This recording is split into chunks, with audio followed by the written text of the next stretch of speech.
So for years, people had thought of everything that happened, and every time we landed, people improved on the ideas and said, well, that worked well, this was a problem.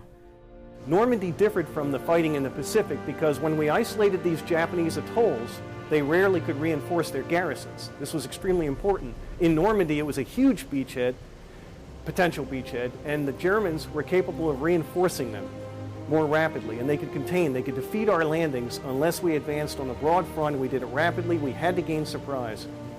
You know, their main objective that day was to get the men and equipment to the shore, and it was just, you know, pour the coal on, get all the way to the beach, and don't stop until the boat stops.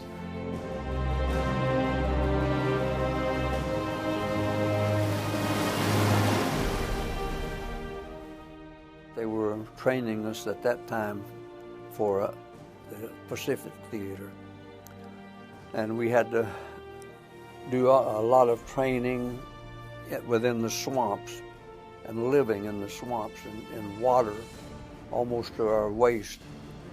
But of course that's what the troops on the islands in the Pacific had to contend with. So they put us through a program that was as realistic as they could, you know.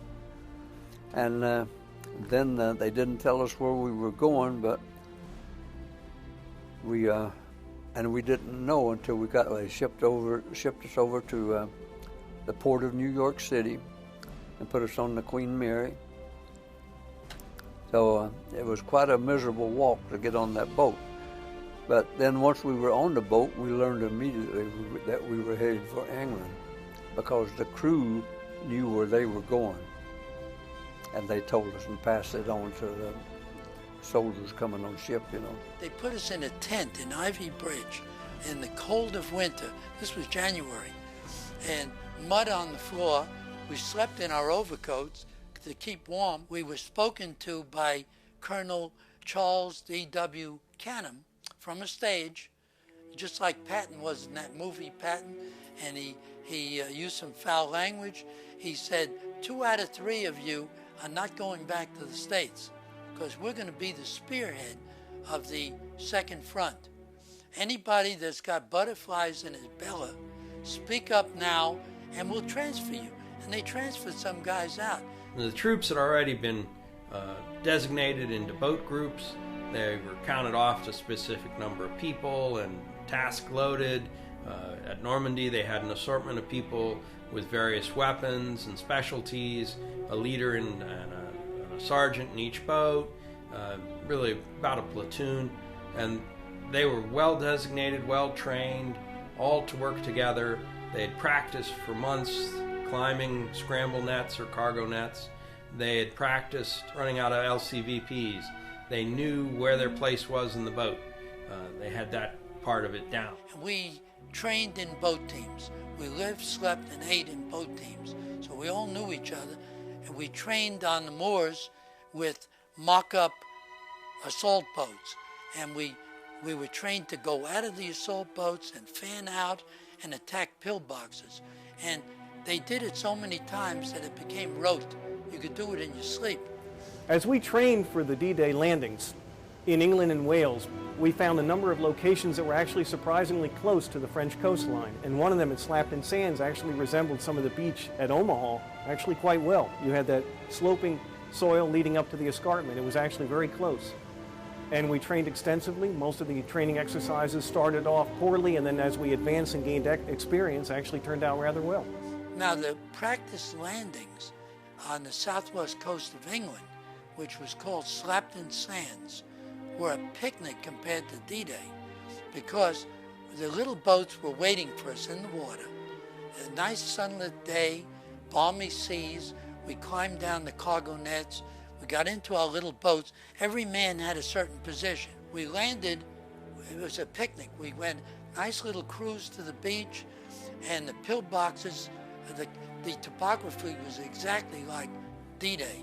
The big 100-foot bluff in front of us. May 15th, we got driven in a truck to a special camp called a sausage, because it was shaped like a sausage.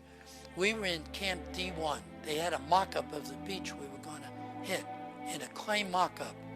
We even had airplane pictures taken from P-38s of the Germans working on the beach with these terrible obstacles they were putting in, 4 rows. One man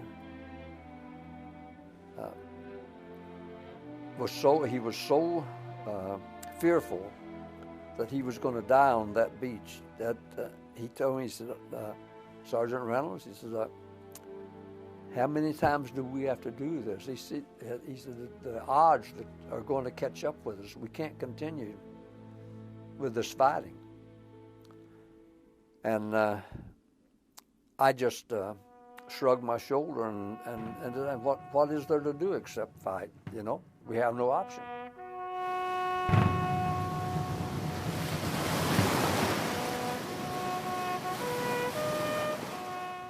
So they called it off for 24 hours, and then when we set sail again, we were immediately introduced to the sandboxes again and our assignments and what was expected of us, the penetration that we were to make.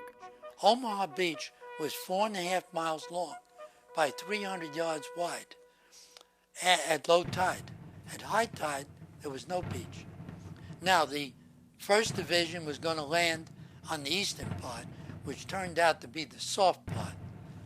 My other battalions, you know, the 2nd and 3rd Battalion, were going to land in between on dog red, dog white, and each had a dog insignia. Ours was dog green, the smallest of the beaches, most heavily defended. It was possible on the first load, and sometimes they did and sometimes they didn't, to load troops right off the deck. They would winch the LCVPs over the side, load the troops, and then lower the whole thing. But if they did that, they would only do it the first time. And so the preferred and typical method were for troops to climb down the scramble nets or cargo nets from the troop deck down into the LCVP. And that was difficult, of course, because the LCVP was going up and down, and the troop transport would be going up and down. 12 miles out in that storm that had blown up and canceled the first day, it hadn't let down that day. The prediction was that it would subside, and it did because we made it ashore. But it was still very, very bad. This started very early in the morning, I think as early as 3 o'clock. They didn't have enough side on the boat to get all the LCVPs loaded at once. It was pitch black, 3:30 in the morning. The weather was horrible. The wind was going at 10 miles an hour. The waves were up to 20 feet high, 15 to 20 feet. And they had to lower us over the sides already in the boats. But the minute we were lowered over the side, the boats hit the water, were thrown around like matchsticks. Every man was immediately soaked with the icy cold English Channel water. So we were freezing. The water got up to our knees. So in order to stay afloat for 3 hours, we had to be bailing out with the helmets, and we were all freezing. So once you were loaded, you had to take your LCVP with the others who had just loaded, and you would start making circles in the ocean. And of course that means sometimes you're going with the waves and sometimes you're going against them.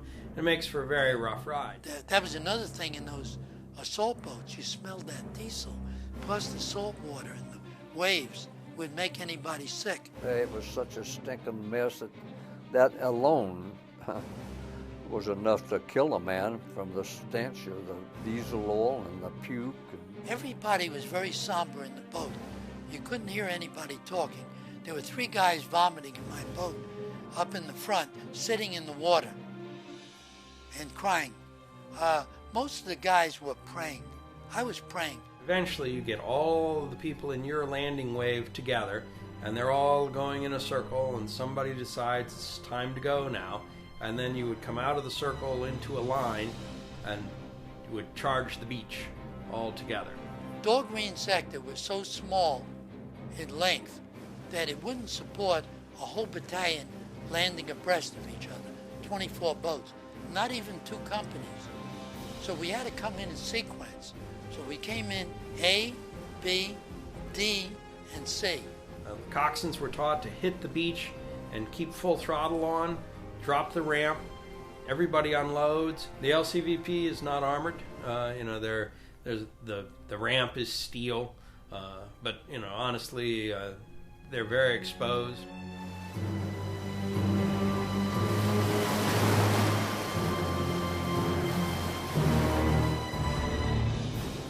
The men, in some cases, were encouraged when they saw the naval gunfire and heard the deafening roars of battleships and cruisers firing into the beaches. The battleship Texas then was part of our firepower, but they had to stay 12 miles out because they had big guns, coastal guns, at Longy-sur-Mer.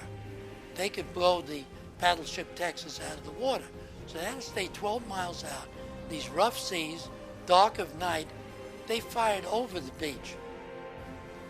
They were only going to fire from 5:55 to 6:25 when the guys were going to land, 6:30. The Navy also had an LCI barge fitted out with 1,000 rocket launchers.